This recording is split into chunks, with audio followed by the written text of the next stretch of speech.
before we jump into the questions themselves. So obviously last week there was the root network outage, which was affected us for the later part of the week. As promised, we are working on the full incident report. I've seen the latest draft come through internally, so we'll be getting that finalized for external publication hopefully tomorrow, but at the very latest it'll be early next week. Hey buddy, did you miss me? There we are. Oh, sorry guys, I couldn't get into the channel. A little bit of technology not being invisible, unfortunately. Where are we up to, mate? Have you where have you started? I was literally just giving an update on the root network after the outage last week. So yeah, just letting everyone know that we've almost finished the internal incident report, and then we'll just be getting that ready for hopefully to publish tomorrow for the community. But at the very latest, it'll be early next week. But we're aiming to get that out tomorrow.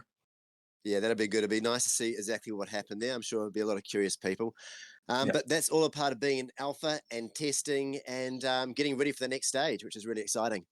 Amen. I've got a little update as well. Should I jump into that now, or just quickly? So just on the root network outage, just a heads up that there were a few transactions that were submitted during the downtime, which we weren't able to recover.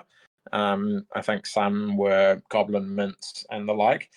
If you had any of those transactions and had costs associated with them, please open a ticket and we'll make sure that any of those costs are refunded to you. But yeah, give us your update, Scott.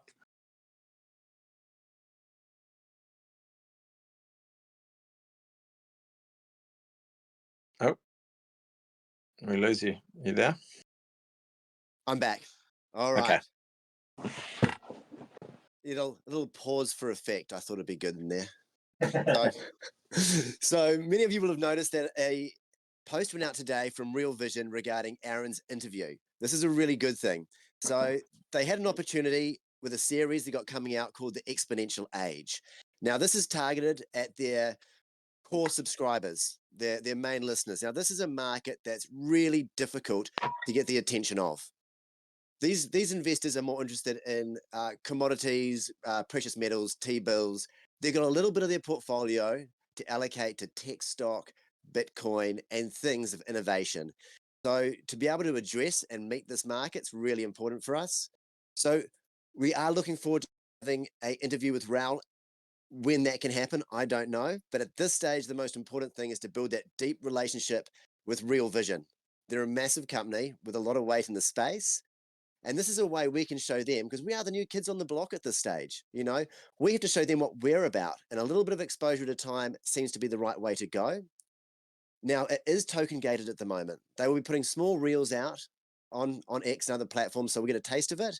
I have asked that in a few weeks' time, once their pro subscribers have had the opportunity to enjoy the content, that they please release it on YouTube for the rest of us. Hopefully that will happen. I'm not sure if it will, but we're right at the beginning of our journey with Real Vision and Raoul and everything else going on there. So at this stage, we've had great exposure to a community that's very hard to reach, and it's a big win. So when Raoul question has been ticked off for now, but that's an ongoing conversation. So there's the update there.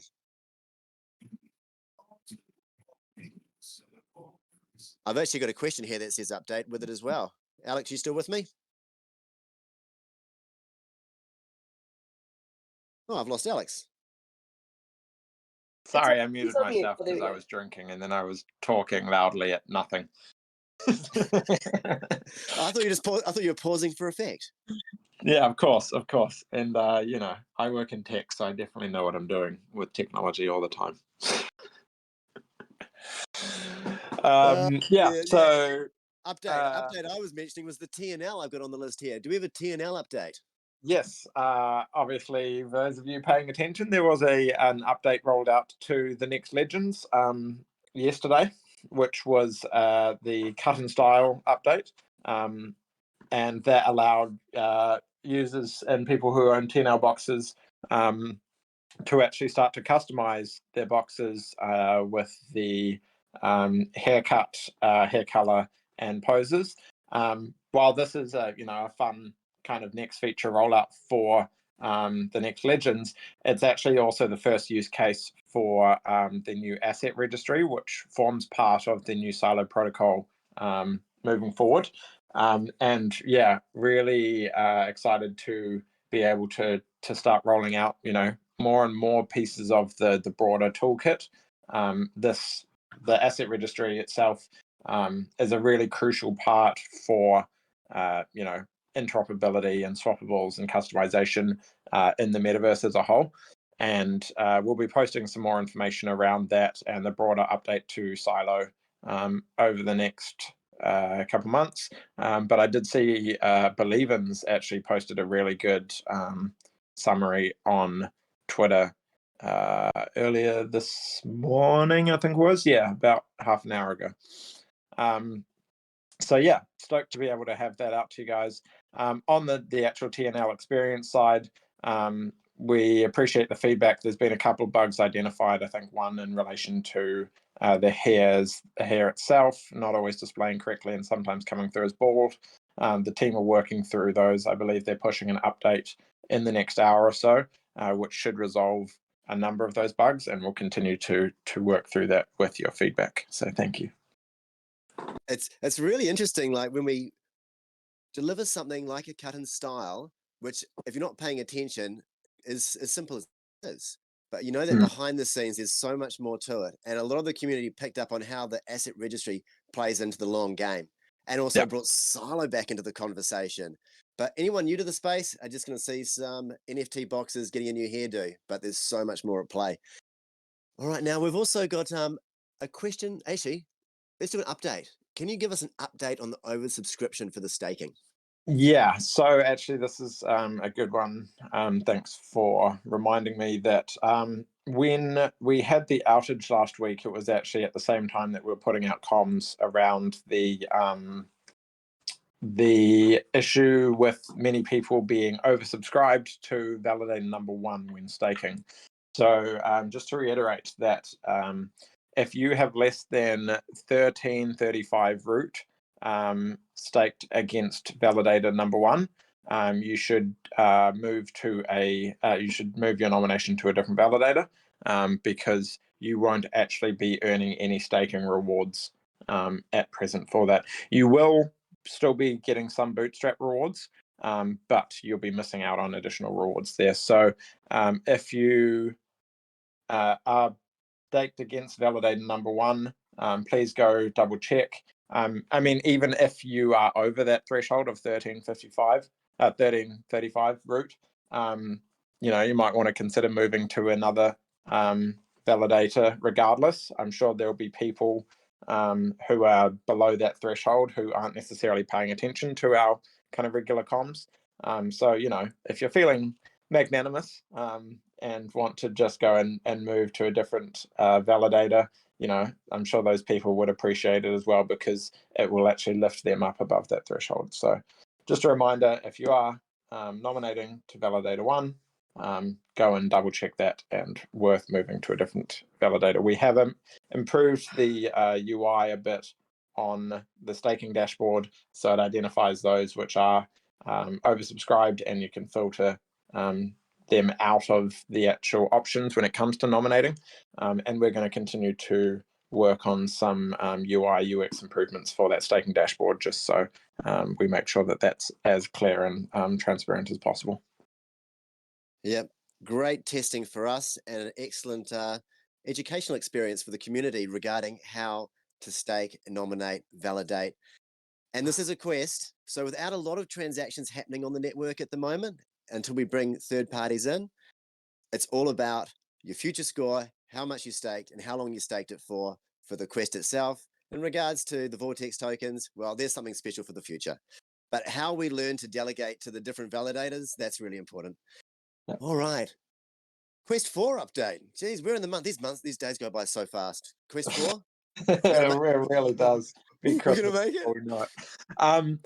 So quest 4 is still planned for this month. We are just finalizing some elements for it. In full transparency, the TRN outage last week did cause some delays to our rollout of this next quest, but we are still working to get it across the line and expect to take it live early next week. But worst case, it may end up sliding back a couple of days into mid to late next week, which means it would be more around the 1st or 2nd. But we are still aiming to get it live before the end of the month. So I think currently scheduled for Tuesday next week, the 31st. Good one. And we've got a follow-up question from last week, actually. How will the DAO mentioned in the white paper work? Will root holders be able to vote? Do we have any updates there? Yeah, so this is one of the ones that I didn't have information on last week. I've gone back to the team just to see if there's any additional information we can provide on this. And all we can say at this stage is that all the info regarding how governance will work in relation to this will be released closer to the time of implementation. Good answer. Moving right along. Can you implement a feature for the next 90 days staking to be able to stake different root values to different validators without having to split it in different future paths? Big question. Yeah, so thanks for the suggestion on this. I passed it over to the team to review. It's not currently on the roadmap, but we have added it to the suggestion backlog for new features. So it's something that we will definitely consider. There's some more critical stuff that's being worked on by that team at the moment. And so in that sense, it won't happen before the next 90-day cycle, but it is something that we're now looking at based on this feedback. Excellent. I'm interested in this next question because will Futureverse run an XRPL validator node or a full history node? I don't know about this one. Do you know anything? I mean, I don't have clarity on this one either, to be honest, but I think it's something that we will consider, considering our relationship with Ripple and the XRPL, but not something that we have a definitive answer on at this stage. Yeah, I don't think it's a necessity for us to at the moment. All right, can you give any updates on the cinematic flufs? Do we have those files? Are they coming? So that was something that had been worked on previously. We did release some cinematic files for them. Unfortunately, it is a lot of work to get that done for every single fluff. And we are currently prioritizing other features which were promised as part of the original roadmap, such as the party beer swappables. So it's not something that's being actively worked on right now. But if there is a specific cinematic file that you're after for a specific fluff and for content creation or whatever that may be, then reach out and let me know. I can see if we can just do those as kind of one-off ones. I think that's reasonably easy for us to do when it's just the one-offs and for specific use cases, but doing it for all 10,000 is a more significant amount of work, and as touched on before, there's some other key features that we're prioritizing right now. I'd like to be in that queue. I'm sure our creative team are just like listening to this going, what? What did you just promise? But speaking of promises, this next question actually starts with your name. In fact, it's got your name all over it. Alex mentioned previously that quests that require more work generally provide more rewards. Quest 3 was the most work, and it gave the least rewards. Yep. Well, I mean, I think it's important, firstly, to look at the data set that you're analyzing here. There's only been two quests and 2 lots of rewards paid out so far.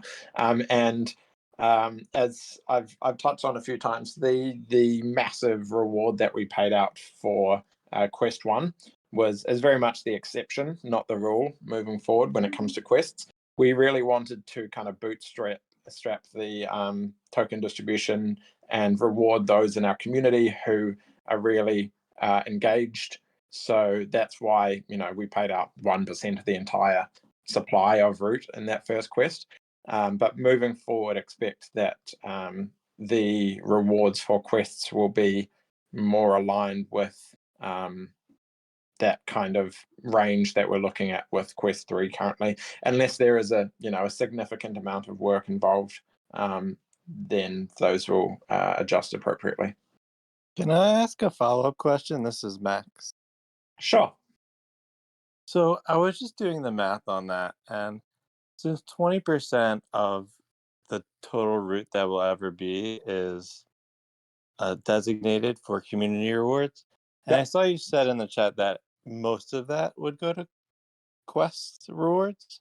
Yep. So the math suggests that the giving 1% for a quest is on the high side, but it's closer to being in line than the Quest 3 rewards. So, for example, Quest 3 was less than a 20th of a percent. Mm-hmm. So you would need to have 400 of those types of quests to get up to 20%. And I'm not sure we're getting to 20%. Maybe it's 10%, but that would still be 200 quests. And 200 quests seems like more than what I deem is likely to occur. So I kind of don't understand the math at all. Well, I think so. An important part to consider here is actually the scale, the sustainable scaling of the community itself. When it comes to us starting to release the root network more publicly and having the token live on exchanges, but also then starting to release more of our products and experiences that grow the community and bring in more people, there'll be a lot more quests then launching around helping us test specific products and experiences before launch, which will require a certain amount of work involved there. So therefore there will be higher rewards allocated to those, but there will also be a larger community engaged at the time as well. And this is important for us that we do this in a long-term scalable manner. That means that we're not just paying out a massive amount of root to a small number, because then that means that the actual token distribution itself isn't very sort of decentralized. It ends up almost just being like in the hands of as few that will just dump on the market at the appropriate time. So as I said, with the first one, we really wanted to reward those people who were really active in the community, have been here, have been engaging, make sure that all of them have a decent bag of root as we start to get towards more of this rollout. As we continue to grow the community, as we continue to start rolling out more products, there will be certain ones where we see bigger distributions, and part of that will be driven by the fact that we are growing, the number of people that we're distributing to as well. So do you think that the 2-year time frame that was suggested either needs to be extended, or that there will be significant community growth within the next 2 years? There will definitely be significant community growth within the next 2 years. I'd say there'll be significant community growth within the next 3 to 6 months based on what we currently have planned. But I don't recall where specifically the 2-year timeline was stated. I do remember it coming out somewhere, but I can't exactly pin down exactly Aaron where that. said it in an AMA just as an estimate, Okay. not as a Yeah. biblical thing or like something that should be like quoted ad nauseum.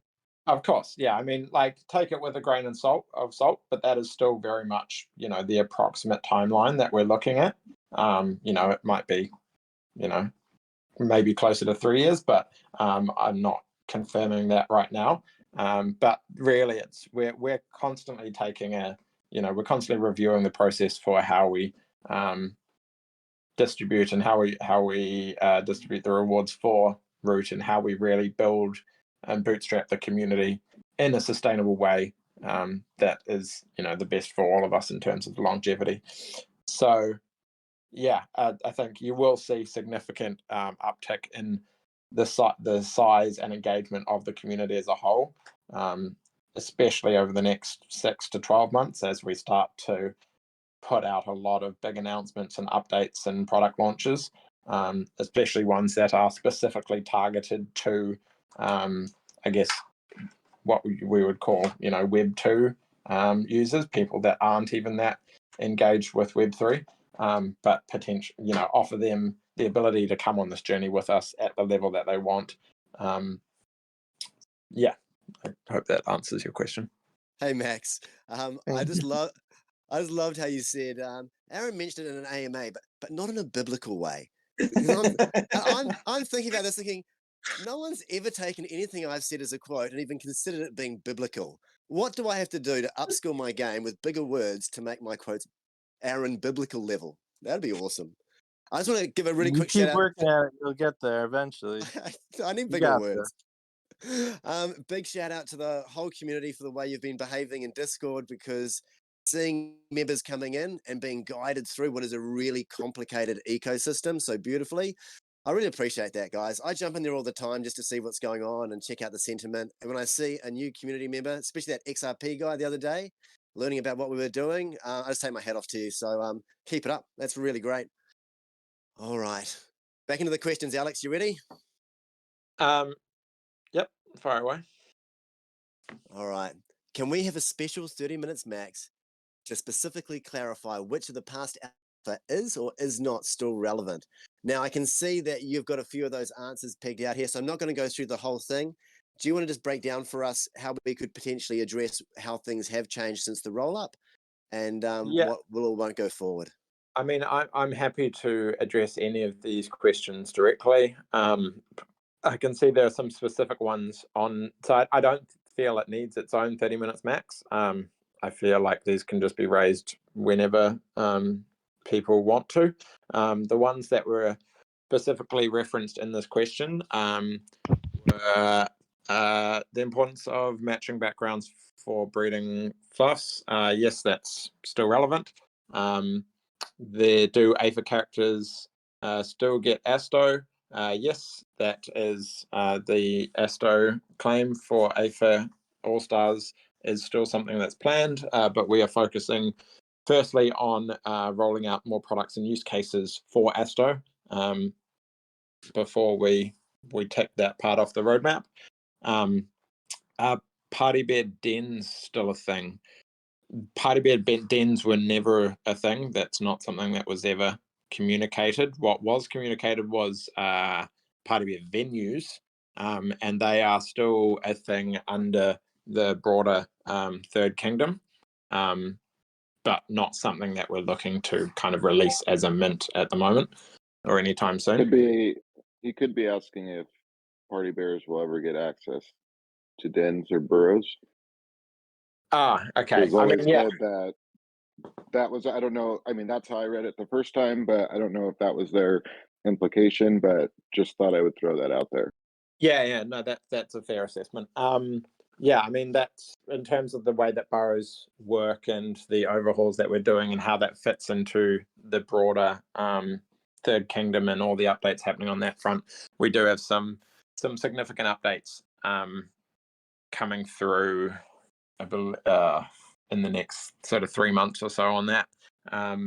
And essentially, yes, then the burrows will open up, and the kind of new role that they play within the world will open up to basically allow for any approved avatar to be able to access.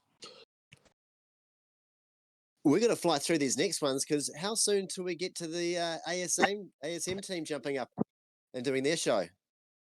Is that like 5 minutes away? Yes, we are. Just All quickly, right. I just saw in general, so Rumi here asking a question, how much of the 20% for community is reserved for existing NFTs? It's not, nothing is reserved for NFTs specifically. It's about engaging through future score quests. So I hope that answers your question. Did you want to jump into the next question that we have here? Yeah, let's talk about the structural team within inside the company. Can you speak to that at all? Some people want to know who maybe the VPs are and how it's laid out. Yeah, so we will start to showcase more of our senior leadership team, such as the VPs. both, I believe we're planning to have that featured on the website at some point, but more so through the new content series that's launching next month, where we'll start to highlight certain parts of Futureverse with technical deep dives as well, and bring some of those key people in leadership positions forward to talk about the areas that we're working on. But it's not normal business practice to reveal, our inner operations or organizational structure to, the community, and that's, we're not planning on doing that at all. The last question I've got here is a pretty easy one, and it's all for you, buddy. What is your personal favorite Futureverse collection? What are you most excited about? I don't know, Soms must have brought that in from somewhere. And what did you cold plunge today? So yes, I did have an ice bath this morning. I feel like my tolerance for it has dropped significantly because I stopped for about a week, so I only lasted about a minute. But very, very good way to wake up in the morning if no one's tried it. Personal favorite Futureverse collection. I mean, it still has to be Fluffs. It was the kind of genesis of everything, and we wouldn't be where we are today if it wasn't for that crazy journey that sparked it all off. What am I most excited for in the next couple of years? Really excited to let everyone see how we start to roll out a lot of these products and experiences that are targeted at a more traditional audience, people that aren't interested in Web3 and don't really want to kind of go down the Web3 rabbit hole. But the way that we have planned rolling all of this out is really advantageous to those who are more deeply engaged with our ecosystem. So we can have those very fun front end, Web 2-ish experiences that is powered by Web3 technology, and very beneficial for those who are more actively engaged deeper. So yeah, there's some really fun, cool products coming. Sorry, just dropped my phone. Some very fun new products coming down the pipeline on that front. Obviously, we've already teased some of the stuff with like Jen and what's happening on the music, AI music production front. There's some other stuff in that kind of broader vein that is very kind of focused at more mass market. And I think those of you in the community currently will be excited to see how that all plays out in a way that, rewards those who have been here early as well. Jay, absolutely. Now, I'm really excited to go and hang out with some old mates. What's going to go on here? We're going to go over to the main stage to check out, have a bit of FaceTime with David and the ASM crew. Is that how it's going to work? Amen. Yeah. So, you guys have all been crying out for an update from David. So in light of ASM's second birthday, we've got that kicking off right now. That's over on the stage. So I think that's just kicking off now. So we'll wrap this one up. If you all want to go and jump over onto that stage channel, I'll see you all there. Everybody to the chat with David. We kept the name very simple because that's what it is. As some of you will know, we had a thread open for any questions that you had for David as well. So once just to go through sort of what we're doing, we'll go through some preloaded questions from the Discord, and then we'll take live questions. So if you do have any questions, once I let you know sort of around about when we're starting that, you can put your hands up. You can also do it now. That is perfectly fine. If you want to get in queue quickly, and then at the end, if there are any questions that are popping up in the text channel in the thread, we will try and get through them at the end. But I make no promises depending how many people want to ask their questions live. So if you have something that you really want to ask, make sure you pop your hand up.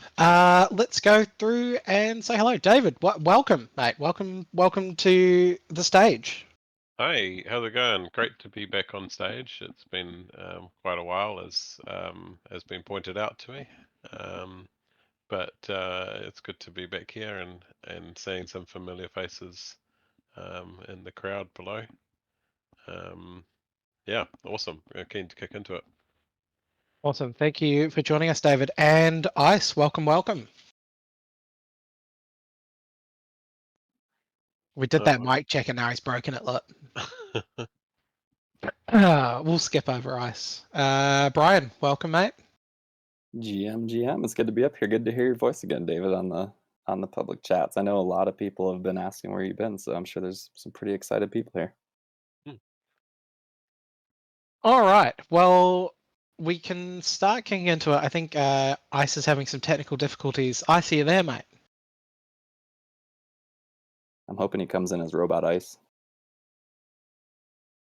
I think we might have to get back to Ice for his intro and his piece. Honestly, we might just dive right into it then. If Isaac is having some technical difficulties. David, are you happy for us just to go straight into the preloadeds?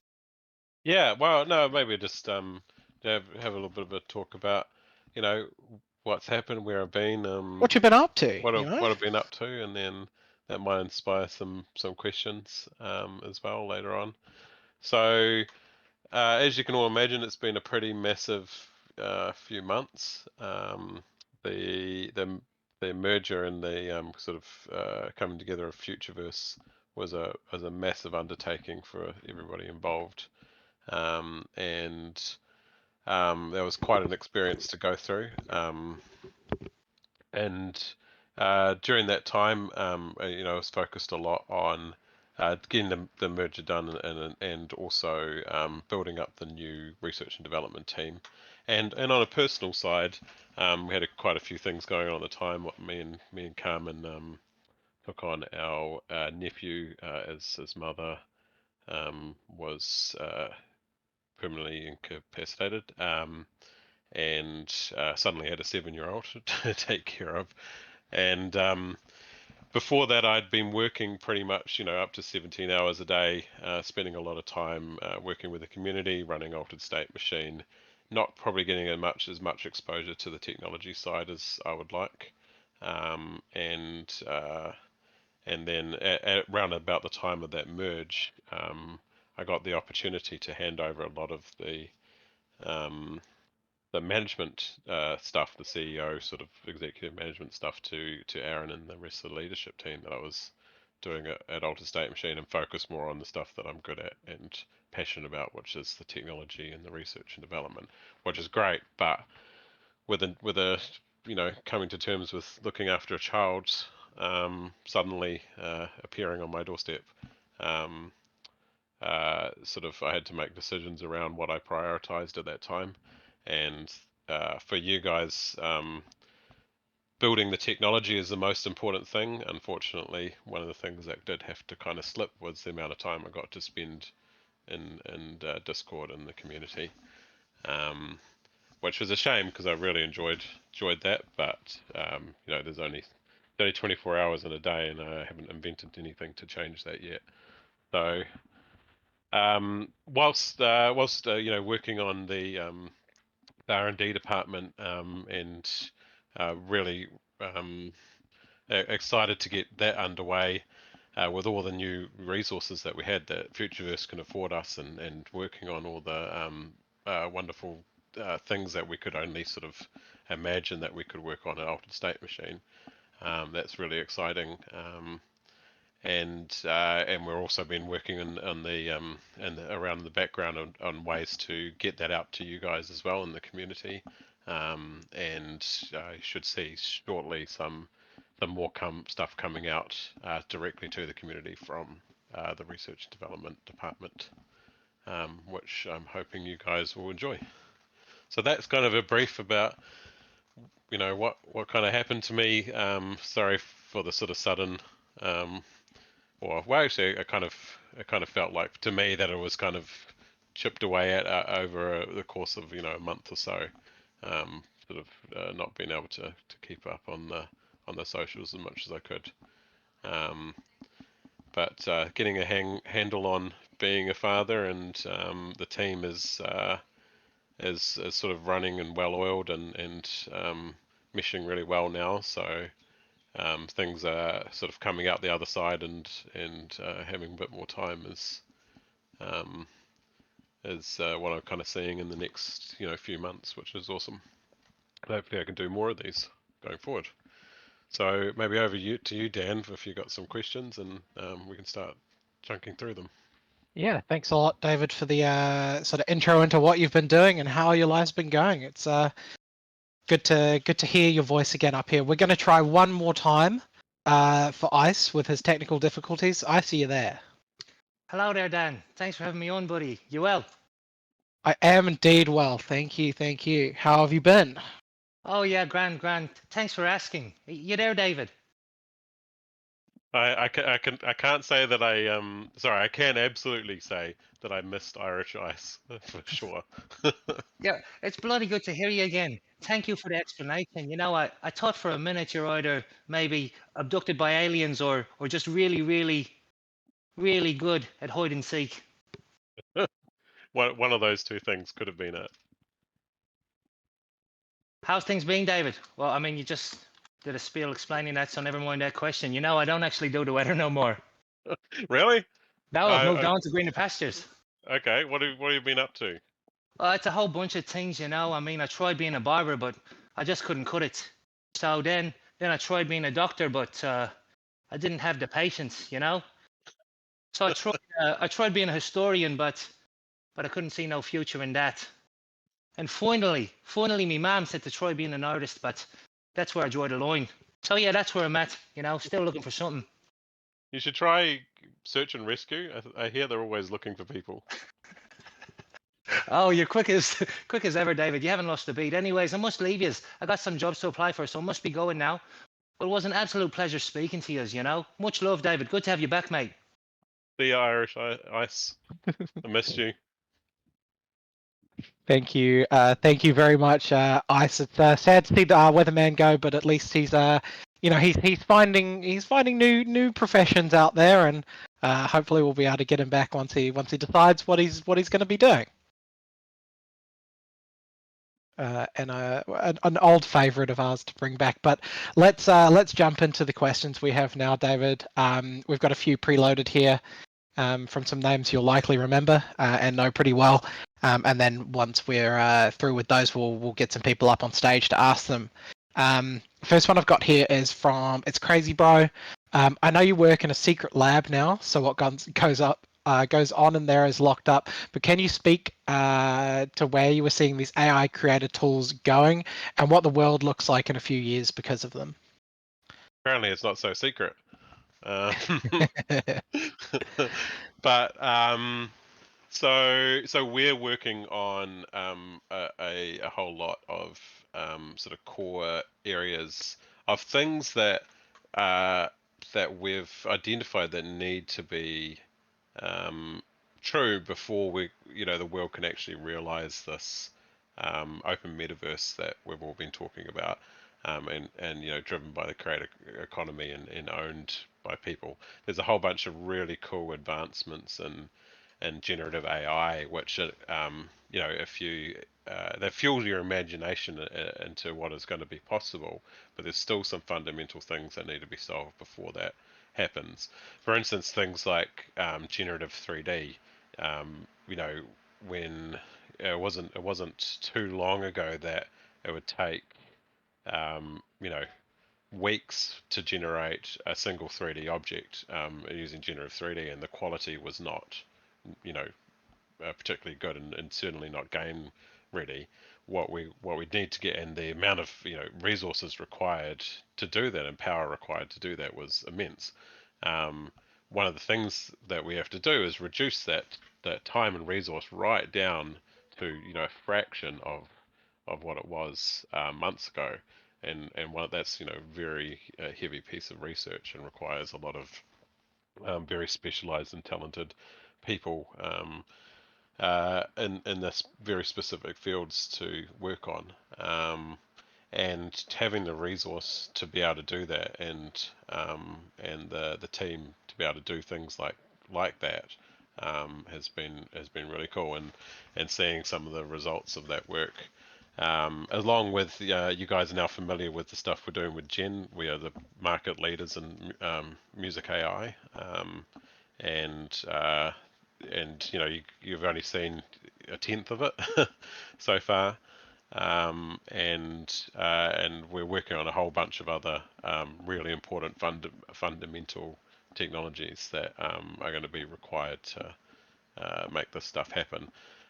So having the resource, having the team, having, I think we tripled the amount of PhD scientists that we had, and it enabled us to go really broad, and then start to condense on some really specific technologies that are pretty awesome.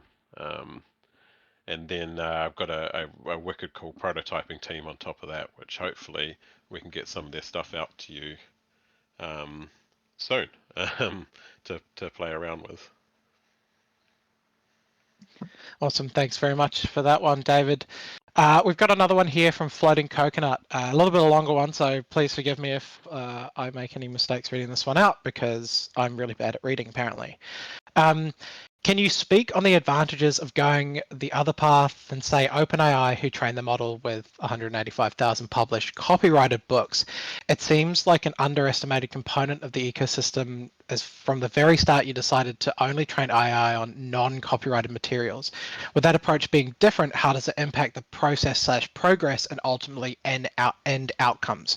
Gen 1 seems like an early success story about to come to life. Yeah, so this is really important to us, and I knew, and we knew it was really important to our community as well, to you guys, but it's not just important from a legal and ethical point of view. I think you touched on some interesting points there. Whilst yes, using non-copyrighted material and working with the rights holders and the artists, when building out things like the Gen model, protects us legally and makes us be able to do the research without worrying about all the things that basically everybody else in the generative space is worrying about right now, and that's wonderful. But it also increases the quality of data that we're working with. So if you can work with the producers that make these beats directly and create the metadata required and then tags required for training, then you get a much better quality outcome than just what you can scrape from the internet. And we can train much higher quality models with much less data using this method, working with the actual creators. So we have a ton of benefits from our approach to doing this, which sorry, my phone started going off, which provide us with in a very unique position in the market. Yeah, for sure. And to reiterate that, it is nice to see people actually making things from an ethical standpoint, especially from my point of view. We've got a much smaller one here for the next one, David. One that's probably quite close to your heart. Would you shave your beard for charity? For the right charity, I would. For the right value for that charity, I would. All right. I think we probably have some upset people, but it's for a good cause. That's what it is. Maybe we'll have to start whipping something up. I don't know. Or not. I don't know. I don't know if I want to be the one to do that to you. Might put a hamper on the friendship. Someone else can take control of that. That was from Martin. Sorry. From Romo. What are your key criteria for evaluating a new idea and if it's worth pursuing? And once you've selected an idea to go ahead with, do you have sort of any key series of steps or strategies to use in forward planning and mapping out a concept? Yeah. This is something that we've been refining as a process from the beginning. The two kind of key things we're looking for with an idea is A, is it novel? B, is it useful? And that's kind of the first gate to go through. Are we are we doing something that's novel, that are we not just making sure we're not just rehashing something that other people are already doing? Are we actually doing something that is brand new and interesting. And then the next part is it going to be useful? And that doesn't necessarily mean it has to end up as a product. The research in itself has value. It has, we could produce a paper, we could produce an open source repo out of it, we could produce a patent, we could produce a product, we could produce we could, prove something wrong, that something that's prove that something doesn't work, so that when it comes to productionizing things, we know which direction to go. So there's lots of outcomes that can come out of research and development. Most of them are failure. That's one of the things you've got to accept as part of the process, is that the majority of things you try are not going to work, and you got to move on quickly to the next thing and test the next hypothesis. But as a team, we get together weekly. My leadership team within research and development get together weekly and assess ongoing research as well as any new ideas that come through, and then prioritize them accordingly. So it's just a constantly reviewing and assessing what we're working on, and looking at what valuable new ideas are coming in from throughout the whole business, and weighing them up against each other. Awesome. Thank you very much. We've got the next one from R2. Firstly, the community has missed you. Hopefully this is okay to ask, but can you talk us through why after the roll-up it meant you were moved from a key role, if not CEO, in ASM to another team, which I think you touched on a little bit in your intro, and how much input do you have on the direction of, it says ASM, but I guess it's sort of closer to sort of the AI tooling. And then if it already hasn't been discussed, are there any projects or concepts that you are currently working on in your new role that you can share with us? So they're fishing as well. So I will kind of maybe reject the premise of that one, that there can only be one CEO, and Aaron's obviously the best person to do that, and I don't think you'll find many people who would dispute that. But I would say that my role is pretty damn key to Futureverse. This research and development team leads the company in many ways of where we're going, and developing and researching the technologies that are important for the rest of the company to adopt and productize and get out into your hands, and productionize and get out into your hands. So moving from a CEO to so now the Chief Innovation Officer, is definitely still a very key role. And if you ask me, more key than Aaron's role, perhaps. I'm not sure he'll agree with that. But certainly have not moved from a key role. What was the rest of the question? If it already hasn't been discussed, are there any projects or concepts that you are currently working on within innovation that you can share? Yeah, so I think I kind of shared some of the stuff that we've been working on a little bit. Being research and development, as I said, a lot of stuff that we are working on is probably going to end in and gaining information and knowledge about a subject rather than a successful product. So we talk about an experiment we're running. It's not likely that you'll see results from that directly next week or anything. But overall, we're working on a lot of AI research, generative AI research across many fields. A lot of the fields that are not the people are not actively researching right now, and we're working on creating tools and things that other generative AI and these emerging technologies need to actually work in a practical, scalable sense. So you think about LLMs and how they are actually going to be deployed within an immersive environment. So anything from a gaming to a sort of metaverse environment. How that actually practically going to be deployed there is actually a number of really fundamental things that need to be solved real quick to enable that to actually happen. And we're working on specifically those things so that Futureverse can continue to lead the pack when it comes to deploying these things. Awesome. Thanks very much, David. We've got one from Tanuki as well. So I'll start with the start of this question, then we'll go over to the secondary if that is applicable. How has the current direction and applicability differed from your original vision, if it has? No, I mean it hasn't.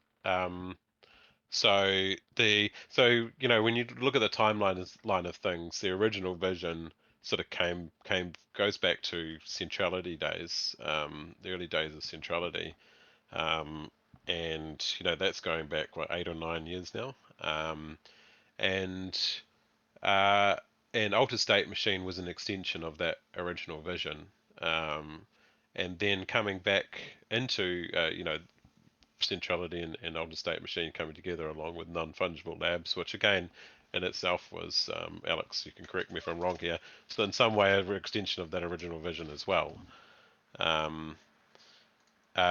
We're kind of on the exact same path that we always have been. Altered State Machine's mission is a really big portion of what makes up Futureverse. And as you can tell from the things that we're developing, and a particular focus on AI, that vision, those goals haven't changed. If anything, they've been refined and expanded upon, and now have more resources to execute on than before. The fact that my team exists, which before I had a fraction of the resources to do the stuff that we're doing in my team for Altered State Machine. Now I've been given the opportunity to really supercharge the things that we wanted to do and the plans that we had within Altered State Machine, and I have the resources to do that. So I would say it's the original vision of Altered State Machine is alive and well, alongside the original vision of centrality and what we've been trying to do for the past sort of 8 or 9 years. Awesome. Thanks a lot, David. That should pretty much answer that whole question then. We've got our last preloaded question coming up. So if you do have any questions for David, please raise your hands and request to speak. I will be inviting people up onto the stage. Please try and keep them relevant to David's position now, or just around David. That would be perfect. The last one from Atari Goblin. What do your daily work activities look like in your new position? What features are you excited about over the next couple of years? And are there any exciting findings in the development of AI? That last part, obviously, there is, but I would say it's more sort of what are you most excited about, the findings and development? Oh, so much. So my daily activities are vary a lot more than they used to. So I'm doing everything from management or executive sort of meetings and talking with a lot less than I used to, but talking with shareholders and investors and that sort of stuff. Significantly less, all the way down to I'm writing code again these days, which is great. It's something I've really loved getting back into and was not sort of able to before running Altered State Machine. Been able to get my hands dirty and actually could be part of developing the technology has been really exciting. I'm not anywhere nearly as skilled as the rest of my team, so I tend to work on an idea and come up with a little messy as hell prototype, and then throw it over the fence to the real geniuses to have a look at. But it's a fun sort of way that we can work together, and sort of process that we've got where I can sit down for 8 hours and bang out a prototype around some kind of concept and idea, and then be able to collaborate on that with my team members and have some truly brilliant people pick it apart and find much better ways of doing things, and then proving some hypotheses is really great. So that's kind of my days at the moment. Awesome. Thank you very much, David. The floor is now open. It looked like it wasn't enabled at everyone's. So you had to have specific roles, so you can all ask questions now. But we do have our first request to speak. I will invite them to the stage now. JJ, welcome to the stage. Let's see if the unmute works. Sorry, guys, can you hear me? We can indeed. Hello, hello. Hey, David, so good to hear you. Thanks for being here. Hey, absolutely. Yeah, great to be here. Sorry if my kids are going like nuts. I'll try to make it quick. In chat, there was some chatter that resurfaced regarding Wilder World and just speculation from when they dropped their trailer with Genesis Brain and Seekers and stuff being displayed. And I was curious if there was still any kind of partnership there that you can speak on. Is it possible that we'll see ASM protocol in the Wilder World ecosystem? I probably can't talk to that specifically myself because I've been in one thing I don't really handle directly anymore is partnerships. We've got a whole team of awesome people that came over from Alter State Machine and the other companies that work on that. But I mean, I've always been a fan of those guys and talked to them from the beginning of Alter State Machine and really love seeing the stuff that they're putting out. So and of course this whole space needs to be open and interruptible, and we need to work together as an industry. So I don't know what the specifics of the partnership that we formed through Alter State Machine and where that's currently evolved to. But I'm sure the community team will have information out for you guys as things progress there. Awesome. Thank you, sir. All good. Thank you very much for your question, JJ. It looks like we've got a lot of stage shy people today. No one wants to come up. We do have a couple of text questions that are coming through. There's one from Donnie that just says, "When is the next research paper dropping?" A couple of weeks. Quick and easy. There you go. Couple of weeks. Yeah. I think yeah, we've got a Gen 1 coming out. We've got I don't know whether it is out yet, but it was being submitted to Triple AI. Another one on some novel reinforcement learning techniques. And we've got another sort of half dozen in the pipeline, I think. Yeah, so that's a really cool, exciting stuff that we can do now is get our research out there into the hands of the academic community and get people starting to critique it and build upon it, which is awesome. Awesome, thanks very much. They also put a follow-up there as, can we get an AMA with the team that wrote the Gen 1 paper? Or maybe speak to them or pick their minds apart, potentially. Yeah, I mean, it's kind of up to them. Not everybody's comfortable with getting up on stage. And you know, you got to kind of respect that. But we have had likes of Dr. Alex and Dr. Nicholas on the stage before to go through things, so we can certainly look at doing that in the future if they're up for it. Awesome. Watch the space is the answer for that one. There's a one that just says AMA to ask for an AMA to ask for an AMA. That sounds about right. Yeah. I think I got a scene. Where's where in the world is Carmen McDonald? Yeah, where in the world is Carmen McDonald? So Carmen's still around. She takes care of internal comms for Futureverse, and also takes care of me. Very important job. Yeah, make sure I eat. and basically runs everything in the background. You are correct in that. Yes, it is secretly Carmen's all the way down. It really is. I think, yeah, I can speak to that. It's that everything I know that comes out, every recording that I get to watch is all because Carmen shares them internally. It's a very important role that, you know, she does it a lot behind the scenes. There's one here from Floating Coconut. Are you looking at any AI applications or use cases with respect to DeFi or Auto? Yeah, we have some research in that space. Yep. Cool. Quick and easy. Yes. Sorry, I'm just trying to read them before I just throw them at you. That's not really to do with David anymore.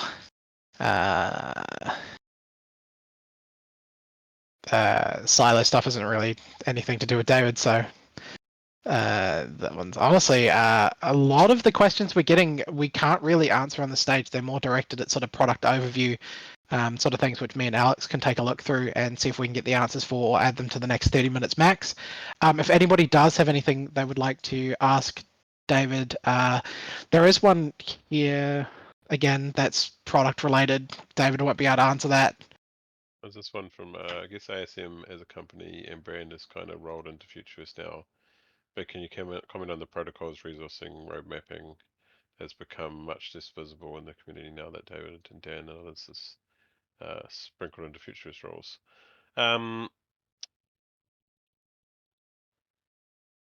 Yeah, I think things change and evolve. I think what we're trying to do is become more consistent with our communication. You know, when it was just Alter State Machine and me getting up every week and you know and being quite informal, things weren't necessarily consistent, and I just kind of shared what was the most up-to-date information with you guys at the time that I had, which is great when you've got, you know, a small tight community. But as things expand and grow out, we have to really be pretty tight on how we communicate and make sure it's consistent and concise. So the team's been doing a lot of hard work on making sure that happens. And it is a tough job. Especially when you've got 11 companies coming together and 11 communities coming together. But I think they're starting to nail that, which is really awesome to see. And I've been seeing the communications going out, and I'm being pretty happy with things. Thank you. There's a couple more here, more related to AI goings on. One from Mycelium Hunter. Are you keeping up with AI progresses like big tech, you know, Google, Adobe's, Microsoft, etc.? And is there anything that you're looking to integrate such features, if any? Yeah, we're keeping up to date on that stuff. There's this is something, and you know, when you talk to people like Dr. Nicholas and stuff, and he goes in some real depth around these things. There is very few people in the world doing truly novel research in AI. A lot of it is derivatives of some pretty core and fundamental pieces of research. So what the space is at the moment is looking at what iterations people are doing and what innovations they are building upon these pretty core and fundamental pieces of research. And you know, a lot of the market is just taking existing tools and hiding them in the background and exposing them to users in interesting ways, which has a lot of value in itself, creating use cases for tools, and you'll see a lot of that. And there's a lot of value in that. And then, you know, so the next layer down, there's a little bit of people innovating on those tools and iterating on those fundamental pieces of research. And then the next layer down there is a couple of people actually building, you know, models from scratch and building fundamental technologies and things from scratch. So the landscape's really interesting. We're seeing a lot of really interesting use cases come out. We're seeing where the things I'm looking for is the out of these use cases, how do they scale? What things need to be solved in order to make that technology work in a mass market situation, or work in, say, you created an MMO and you wanted virtual NPCs, or intelligent NPCs that were indistinguishable from humans. Okay, what are the fundamental things we need to solve to make that actually possible in real time? Because that's an awesome use case, and we've seen a couple of hints at what that might look like, but there are some really big chunky things that support these technologies that need to be fixed as well. So it's a really interesting landscape to be sort of in the middle of right now, trying to decipher everything that's going on. Awesome. Thanks very much, David. There's another one here. Let me scroll up and find it.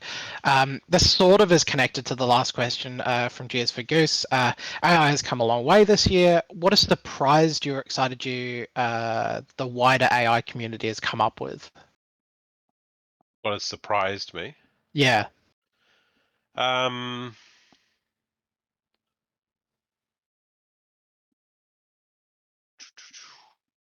Or you just know it was coming.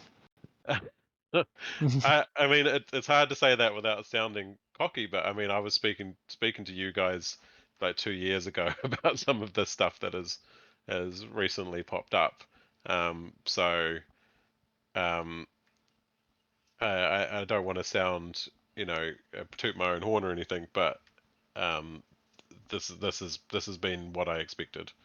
I guess what has surprised me is actually no, the pace of innovation. We always said it was gonna, the open source space. I've always said it was going to outpace proprietary, and we're seeing that now. I guess the macroeconomic environment has been interesting to navigate, and I guess that's been the most surprising. Yeah, things like we got ourselves a DGX H100 DGX really early on, because we seen that training capacity was going to be an issue, and fortunately we got one in New Zealand, the only one in this country, and before things got real bad. So that's kind of been good, and been prepared for that. I'm honestly trying to think of something that I've been like shocked at, and No, we can circle I'm back, sure David. there's something. I'll circle back. There's got to be something. There's got to be something. You'll figure it out, and you'll be like, yeah, that was the one. Yeah. Cool. Sorry, carry on. The idea behind integrating Gen into all our products is another question there. I can't answer for the product team, and I won't, but certainly from a research perspective, we are playing around with integrating Gen into as many things as we can. Awesome. Thank you very much. I'm going to hand it over to Brian quickly. I think he's got a few quick fire questions to come at you that have been going on in the background as well. Brian, are you there, mate? Sure am. I actually have one from PJ David. So he wants to know how you and Carbon have both been finding your new roles and the changes and in targets and pressures that they bring. Yeah, thanks, man. Like, I really appreciate that. So last year, just from a mental health perspective, which is the thing that's important to talk about, it got a bit tough, and I sort of had to make a choice around my physical health and how that was affecting my mental health. So I made some massive lifestyle changes, sort of 1.5 years ago now, to counteract that. And honestly, if I hadn't have, I don't know if I would have survived uh, beyond the past sort of 8 months or whatever it's been. And that's been really positive for both me and Carmen. And we've had a great support. The being able to do it with your family, and being surrounded by around my friends like Dan and Isaac and stuff, and having their support has been great, and has really helped. in the more stressful times. And you know, me and Carmen are an amazing team, and you know, I wouldn't be here without her, um, and you know, continue to be thankful every day that she's by my side when things get tough, um, and and I attribute a lot of what we've achieved to date to the fact that we're just the greatest partnership that's ever existed. So I got a bit soppy there in the end, but thank you for the question, and I think we're doing pretty well now, considering everything that's gone on, and then with the new kid and everything, and yeah, and the challenges. Love to hear it. We appreciate you sharing that. I was gonna try and read this in a British accent, but I'm scared that I can't show up ice, and I'm scared PJ won't talk to me anymore.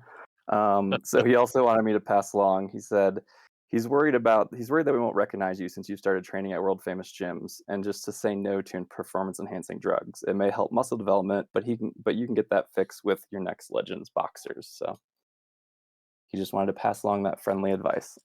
Oh, thanks. No, I mean, to be honest, though, going to Gold's Gym was like a lifetime bucket list thing for me.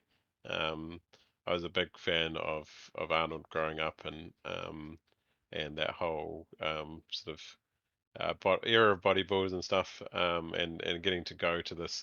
You know, in New Zealand, that's a place when you grow up, you'd like, I could never get to LA and go to that place. That's an unobtainable thing to do in my life. And then getting to do that now that I'm grown up, and even though I'm over there all the time, it was just having the time set aside to go and do that was pretty cool. So I really enjoyed being able to tick one of those bucket list things off my list and train at Gold's. Yeah, that's super neat. So you mentioned a little bit ago about, I'm going to butcher the name here, DVX something something or other. Are you able to talk about that and maybe explain to us kind of what's so special about that and how we can utilize that? I'm not sure if you can get into that or not. DVX something. H100. Oh, right, the H100. So that's the H100 is basically the pinnacle of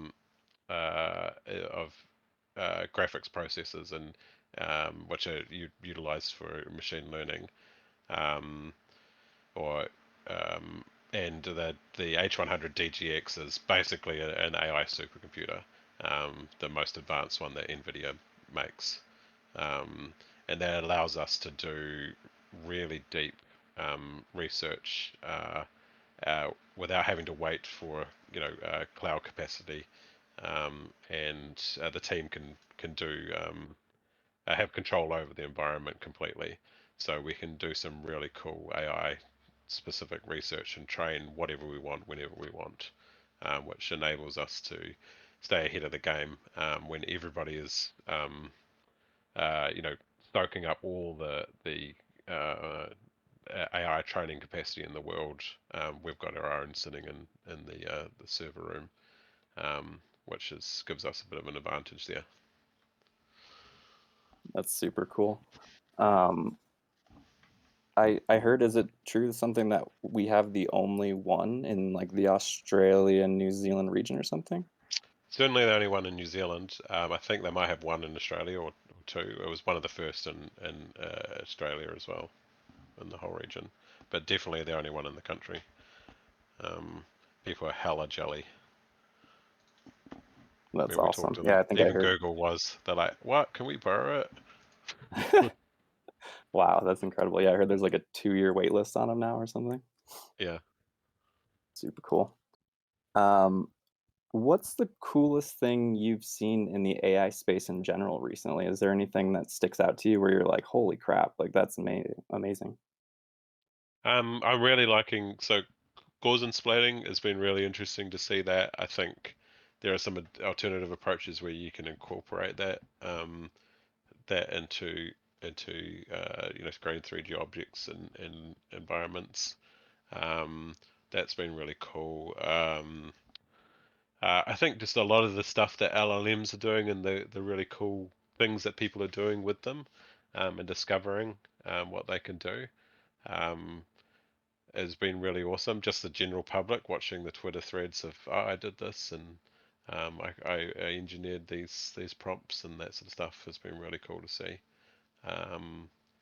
And you know, it's kind of par for the course to have something new come out almost every day now in the fields that we're studying. Some new piece of research to incorporate into our own, or to look into, or support somebody on. So that's really awesome to see. So we've got our innovation department channels in Slack, which are just buzzing with articles and comments and people talking about things being researched every day, which is awesome. Yeah, that's cool. I can attest to that. We get to watch some of the innovation channel stuff happen, and it's pretty wild what gets shared in there. And then also the GigaBrains working on it are insane. I don't even know what you guys are talking about half the time, but it's still interesting. Someone asked, will the AI tied to the NFTs be upgradable over time as research and applications improve? Yeah, definitely. That's got to be right.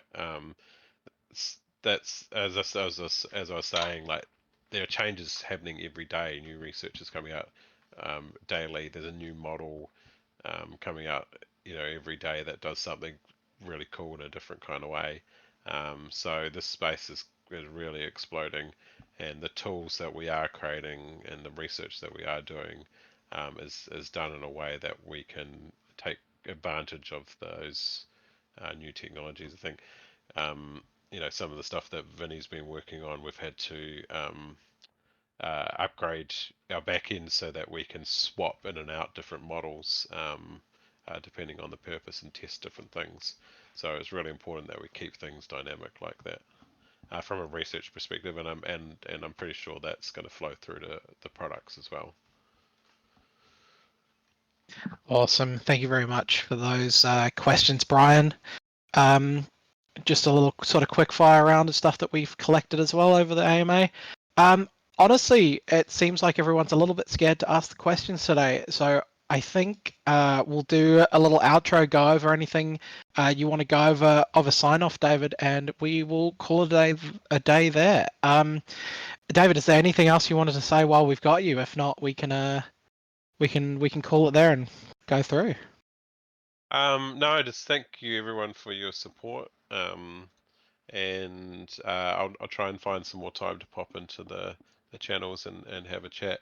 I'm loving the opportunity that you've all sort of given me to push the things forward that we've spent the last couple of years talking about together, and really excited by some of the things that we're going to be able to show you, and the response to things that we have so far. So this response to Jen and stuff has been incredible, and hopefully that's given you some insight into the kind of caliber of things that we're working on, and I continue to appreciate all your guys' input and support. Awesome. Thank you very much, David, for joining us. Thanks, Brian, as well as Irish Ice as well, for being here with us. Thank you, everyone, for tuning in. It's been a lovely time getting to catch up with David and go through some of these cool innovation and AI questions and really get to pick his brain and see what he's been up to. I believe this has been recorded. If not, we'll get some notes out as soon as we can. So for anyone who did miss it, can check it out at a later date. Once again, thank you all for tuning in.